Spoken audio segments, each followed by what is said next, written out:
17장 5절에서 8절까지 말씀입니다.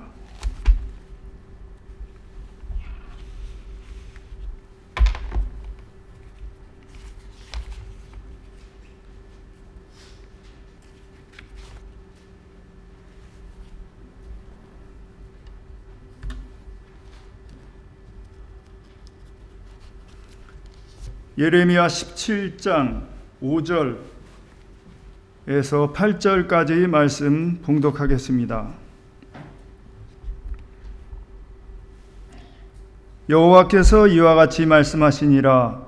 무릇 사람을 믿으며 육신으로 그의 힘을 삼고 마음이 여호와에게서 떠난 그 사람은 저주를 받을 것이라. 그는 사막의 떨기나무 같아서 좋은 일이 오는 것을 보지 못하고 광야 간저한 곳 건건한 땅 사람이 살지 않는 땅에 살리라. 그러나 무릇 여호와를 의지하며 여호와를 의뢰하는 그 사람은 복을 받을 것이라. 그는 물가에 심어진 나무가 그 뿌리를 강변에 뻗치고 더위가 올지라도 두려워하지 아니하며 그 잎이 청청하며 가무는 해에도 걱정이 없고 결실이 그치지 아니함 같으니라. 아멘. 오늘 제 설교 제목은 하나님을 의지하라입니다. 7절에 그러나 무릇 여호와를 의지하며 여호와를 의뢰하는 그 사람은 복을 받을 것이라고 했습니다. 여기서 여호와를 의지하며 또 여호와를 의뢰하며 이렇게 반복적으로 한 표현은 바로 하나님을 의지해야 한다는 것을 대단히 강조하는 것입니다. 성경에는 늘 한 번도 아니고 두 번, 또 어떤 경우에는 세 번 계속 반복적인 표현을 쓰는 경우가 있는데 예외 없이 오늘 본문에서 하나님을 의지한다, 또 하나님을 의뢰한다, 이것은 하나님을 대단히 의지해야 된다, 전적으로 의지해야 된다는 것입니다. 사람이나 세상을 의지하는 것이 아니고 오직 하나님만을 의지해야 한다는 것입니다. 그리고 하나님을 적당히 믿는 것이 되어서는 안 되고 우리의 마음과 뜻과 정성을 다해서 그렇게 믿어야 한다는 것입니다. 그것이 바로 우리가 참된 복을 받는 비결이 되는 것입니다. 그런데 반면에 사람을 믿으면 어떻게 된다고 했습니까? 5절 여호와께서 이와 같이 말씀하시니라. 무릇 사람을 믿으며 육신으로 그의 힘을 삼고 마음이 여호와에게서 떠난 그 사람은 저주를 받을 것이라고 했습니다. 사람을 믿고 그리고 육신으로 그의 힘을 삼게 되면 자연히 마음이 하나님께로부터 멀어지게 되어서 결국엔 복을 받지 못하고 대신 저주를 받게 되는 것입니다. 사람을 믿고 그의 힘을 이렇게 삼는다는 것은 하나님은 안중에 없이 내 자신이나 내 자신을 믿고 또 내 주먹을 믿으라고 하고 또 부부간에 하나님은 전혀 개의치 않고 똘똘 뭉치듯이 친척끼리 그리고 부모 자식 간에 형제 자매 간에 그렇게 또 친목계식으로 친한 사람끼리 이렇게 하나님은 전혀 안중에 없이 그렇게 작당모의 하는 것, 그것은 바로 하나님을 대적하고 마는 것이 되는 것입니다. 그런데 잠언 14장 12절 그리고 16장 25절에 어떤 길은 사람이 보기에 바르나 필경은 사망의 길이니라고 했습니다. 사람이 보기에 바를 수 있지만 하나님이 보시는 것하고는 과연 하나님께서 보시는 것과 맞는 것인가? 이것을 우리가 꼭 성경을 통해서 하나님의 뜻을 따라서 함으로써 언제나 하나님만을 의지해야만 하는 것입니다. 그렇습니다. 사람이라면은 절대 내 자신을 믿어서도 안 되고 부모나 배우자나 자식이나 친척이나 친구, 그 이웃, 그 어느 누구도 믿어서는 안 되는 것입니다. 믿는 도끼에 발등 찍힌다고 했듯이 사람을 믿게 되면 반드시 낭패를 당하고 결국에는 내 자신이 저주를 받는다. 것을 꼭 잊지 말아야 하는 것입니다. 여러분, 그렇다면 우리에게 있는 많은 이웃들 그리고 친척 또 인간관계가 인척관계가 있죠. 친구 관계도 있고 그 사람들은 절대 의지해야 될 대상이 아니고 그들을 전도해야 될 대상인 것입니다. 하나님께로 인도해야 되는 그러한 대상이고 또 그것을 목표로 사랑을 베풀어야 될 그러한 대상인 것입니다. 그들을 이게 조금도 기대를 하지 말아야 됩니다. 나 자신부터 믿지 못하잖아요. 주님이 함께 하시지 아니하면 나는 언제라도 쓰러질 수밖에 없는 나약한 존재일 수밖에 없는데 마찬가지로 그분도 그러한 대상이기 때문에 우리는 단지 상대방을 다른 사람들을 바른 길로 옳은 길로 인도하는 것이 우리에게 책임이 되는 것입니다. 그래서 우리가 주님 앞에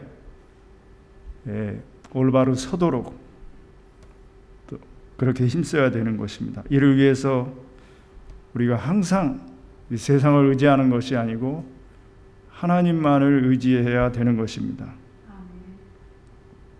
여러분, 세상에 사람이라면은 어느 누구라도 이 허물이 없는 사람이 없고 완전한 사람이 절대 없는 것입니다. 로마서 3장 10절 기록된 바 의인은 없나니 하나도 없으며 라고 했습니다. 그렇습니다. 사람은 다 죄인이고 불완전한 것입니다. 그리고 우리 거듭났잖아요. 어느 어디 사이비 이단 절대 거기서는 절대 죄를 안 짓는데요. 근데 분명한 이 실상은 우리 거듭난 그리스도인이라고 할지라도 우리에게 죄성이 있기 때문에 우리가 사는 동안은 언제라도 죄를 지을 가능성이 아주 농후합니다. 그 가능성이 있는 것입니다. 이걸 인정하고서 그래야 겸손할 수가 있는 것입니다. 그래서 주님이 필요합니다. 주님이 나를 도와주셔야 됩니다. 보라, 지금이 은혜 받을 만한 때요. 보라, 지금이 구원의 날이로다. 내가 항상 은혜를 받아야만 합니다. 항상 성령의 충만함을 받아야 됩니다. 어제 이렇게 뜨거운 체험했다고 해서 그걸로 되면 참 얼마나 편리해요.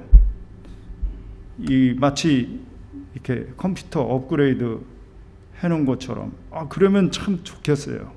그거 아니죠. 그렇게 안 되죠. 계속해서 우리는 로봇이나 기계와 같은 존재들이 아니잖아요. 계속해서 주님을 찾기를 힘써야 되는 것입니다. 하나님이 그렇게 우리를 그렇게 만들어 놓으신 거예요. 언제나 하나님을 의지하고 하나님을 찾고 하나님께 기도하고. 우리 아무리 금슬이 좋은 부부 사이라고 할지라도 언제나 갈등이 일어날 수가 있습니다. 내 자녀들이나 이 고부간에나 이러한 갈등은 얼마든지 일어날 수 있다는 것을 예수님께서 참 마태복음 10장 34절에서 37절까지에서 말씀을 하신 것입니다. 내가 세상에 화평을 주러 온 줄로 생각하지 말라. 화평이 아니요 검을 주러 왔노라. 내가 온 것은 사람이 그 아버지와 딸이 어머니와 며느리가 시어머니와 불화하게 하려 함이니 사람의 원수가 자기 집안 식구리라. 아버지나 어머니를 나보다 더 사랑하는 자는 내게 합당하지 아니하고 아들이나 딸을 나보다 더 사랑하는 자도 내게 합당하지 아니하며 라고 하신 것입니다. 여러분, 우선순위가 뒤바뀌면 안 됩니다. 우리 그리스도인들은 언제나 하나님을 가장 우선시하고 그분을 사랑하고 그분을 의지해야 비로소 고부간에, 남편간에, 그리고 부모 자식 간에도 올바른 관계가 세워지도록 해주십니다. 제가 해서 되는 것이겠습니까? 안 되죠. 어디나 복음이 전해지는 곳에 성령께서 역사하시는 것인데 또 종종 아주 많은 경우에 사단이 역사하는 경우가 있는 것이 부인할 수 없는 사실인 것입니다. 그래서 가족 간에도 갈등이 일어나는 것, 예수님께서 사람의 원수가 자기 집안 식구라고 이렇게 말씀하신 거 의미심장한 것입니다. 저도 참 목사 집안이지만 그런 거를 겪습니다. 우리 친인척 간에, 자녀와 저와의 관계. 이게 예를 들면 우리 큰아들의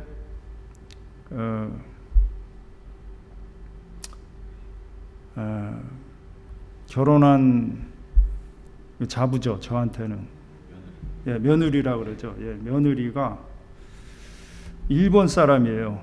그리고 여러분, 일본 사람 대단히 안 믿기로 아주 너무너무 안 믿습니다. 그러니까 이게 도대체 왜 이런 일이 일어났을까 하고 갈등이 심합니다. 솔직히.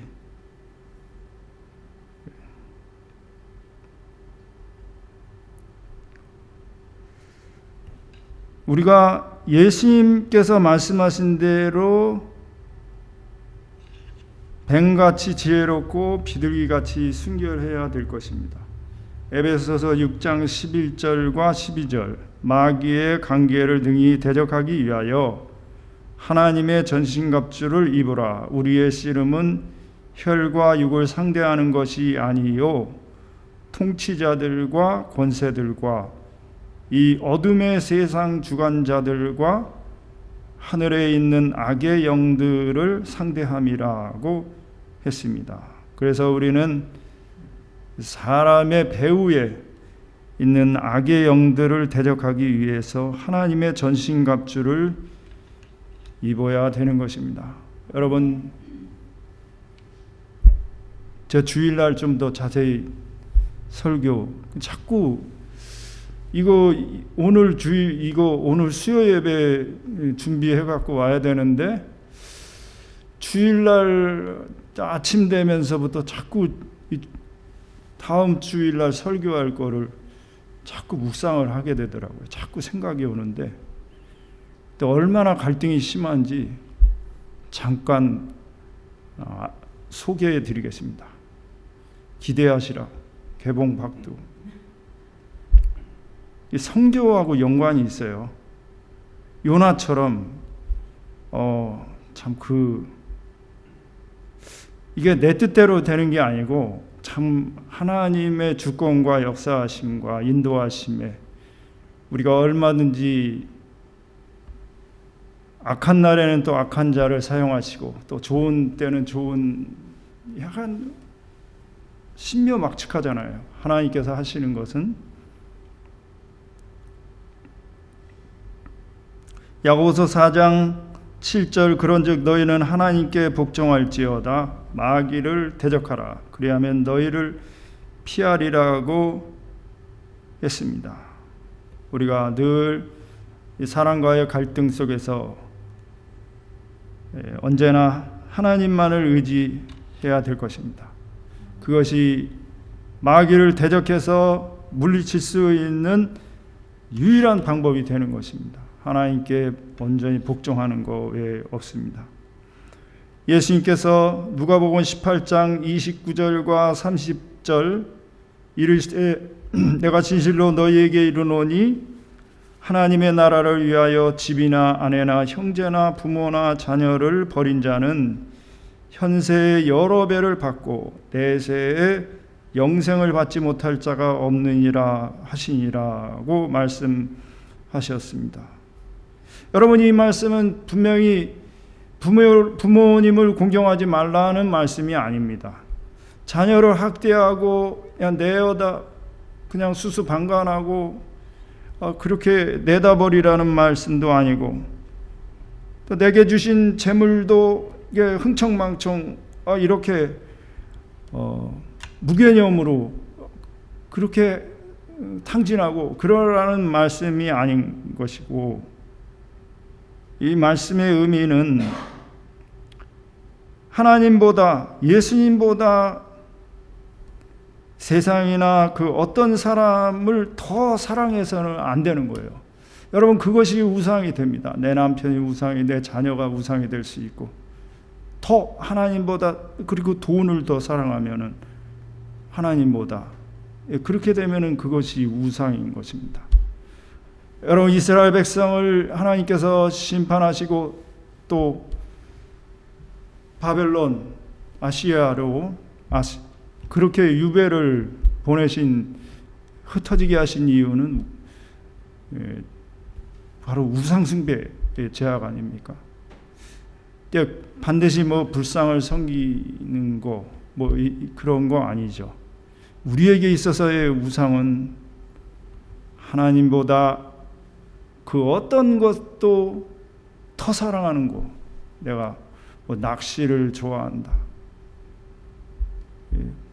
바둑에 심취했었던 적도 있어 봤는데 저는. 그러면 그게 우상이 되는 거죠. 낚시를 간다.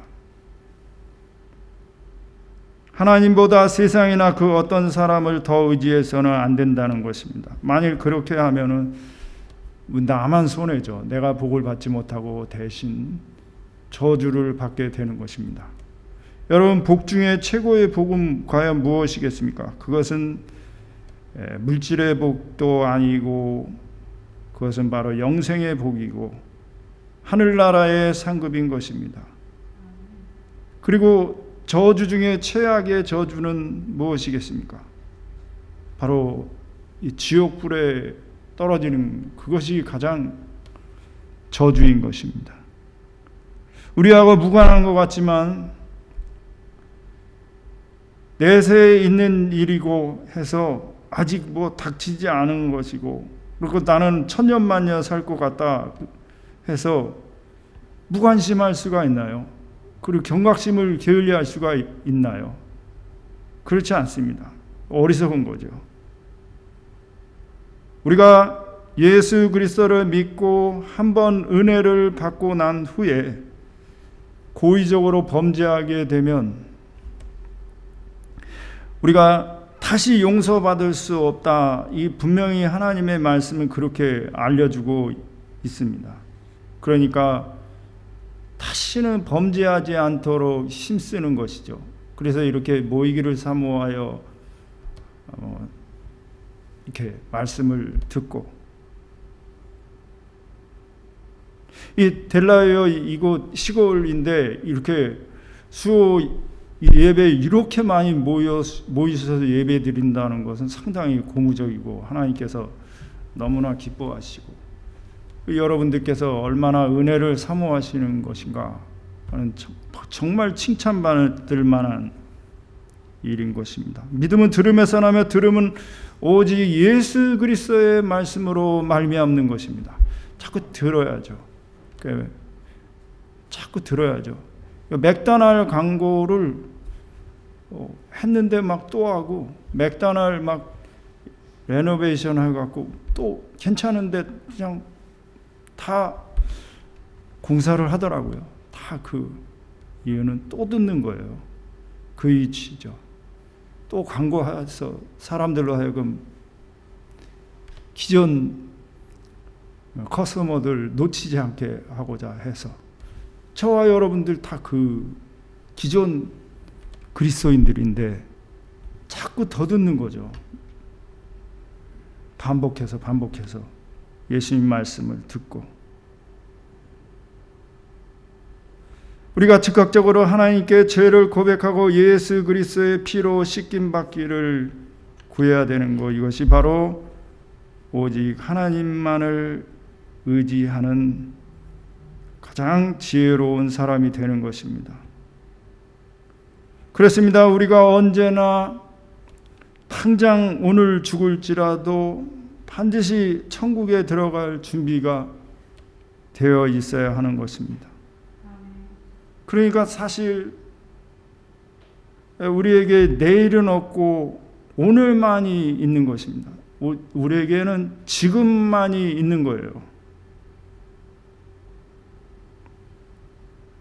왜냐하면 우리가 올 때는 이 순서대로 왔습니다만, 엊그저께 이 동료 목사님 65세, 저보다 2살 많은 분인데 일찍 돌아가셨어요. 기골이 장대하고 키는 한 183 이 정도, 6피트가 넘는 그런 장신.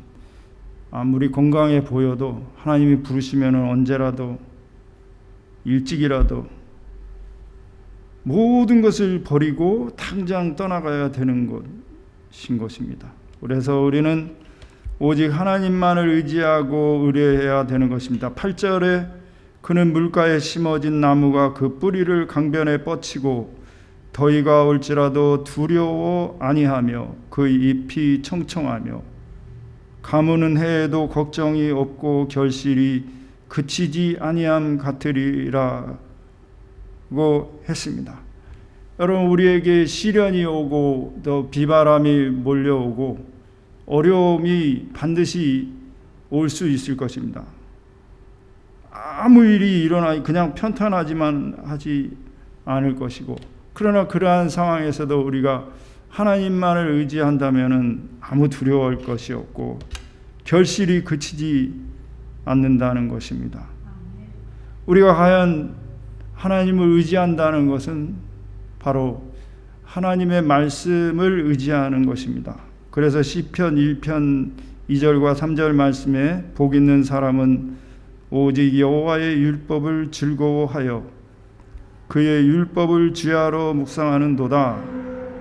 그는 시냇가에 심은 나무가 철을 따라 열매를 맺으며 그 잎사귀가 마르지 아니함 같으니 그가 하는 모든 일이 다 형통하리로다라고 한 것입니다. 결국 우리를 살리고 결실을 맺게 하는 것은 오직 하나님의 말씀을 의뢰함으로만 가능한 것입니다.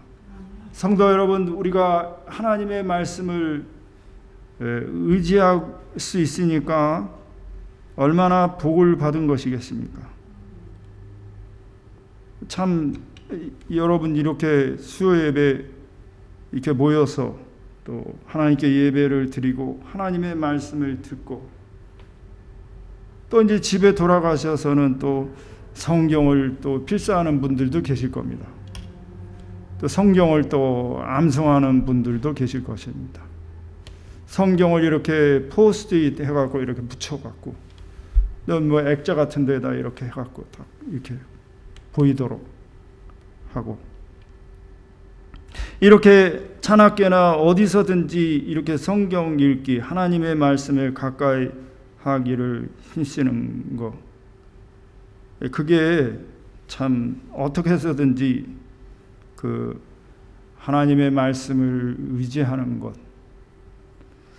그게 우리가 유일하게 살 수 있는 길이고, 그것이 바로 예수님의 말씀을 듣고 오직 믿음으로만 살아갈 수 있고, 그것을 통하여 우리를 통하여 하나님께서 많은 열매를 맺게 하시는 것입니다. 그러므로 우리 모두 내 자신을 비롯해서 사람을 의지하는 것이 아니고 항상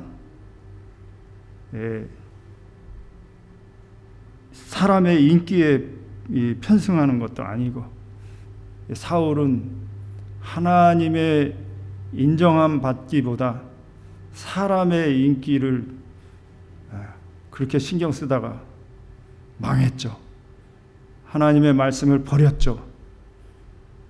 하나님의 말씀을 버리니까 그 자신이 버림을 당해서 왕위에서 쫓겨나고 그 아들과 함께 요나단과 함께 죽게 된 것입니다. 이러한 비참한 최후를 맞이하는 반면 다윗은 언제나 하나님만을 의뢰했죠. 언제나 하나님의 말씀을 의지했어요. 우리가 서로 실수가 있을지라도 우리는 항상 하나님만을 의지하는 그러한 자세로 그러한 복을 누리는 복된 그리스도인들이 다 되시기 바랍니다. 아멘. 우리 찬송가 93장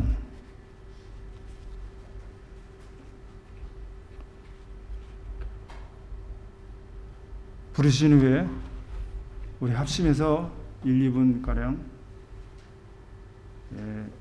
목사님 휴가, 또 선교와 교회 병 약하신 성도님들, 출타하신 성도님들을 위해서 합심해서 기도하는 시간 1, 2분 가량 갖겠습니다. 찬송가